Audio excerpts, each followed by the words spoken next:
வாழ்வதற்கான வார்த்தைகள். பிறர் பார்வைக்கு பிழையாய் இருப்பது கண்டு வருத்தம் வேண்டாம். மற்றவர்கள் பிழையாய் கருதுவதை எல்லாம் திருத்தம் செய்ய நாம் பிறக்கவில்லை.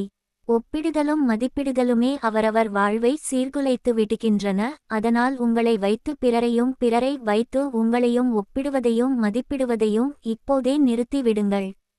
உங்கள் வெற்றி, அது உங்கள் பார்வையில் எவ்வளவு பெரியதாக இருந்தாலும் பிறருக்கு பெரிதாக தெரியாது. அதுதான் உலகம். எவரொருவரும் உங்கள் வாழ்க்கை பயணத்தை புரிந்து கொள்ளப்போவதில்லை. நீங்கள் இங்கு வாழ்வது உங்களது வாழ்க்கையை வாழத்தானே தவிர ஒவ்வொருவரும் உங்களை புரிந்து கொள்ள அல்ல என்பதை ஞாபகத்தில் வைத்துக் கொள்ளுங்கள். மாற்றங்கள் யாவும் காயத்தின் முடிவிலே தொடக்கம் பெறுகின்றது, மறவாதீர்கள். இறைவன் கொடுத்த அழகான வாழ்க்கையை வீணாக்கி விடாமல் உங்களுக்கும் மற்றவர்களுக்கும் பயன்படும்படி வாழுங்கள். யாரிடமும் உங்கள் கோபத்தை காட்டாதீர்கள். யாரையும் அலட்சியப்படுத்தாதீர்கள்.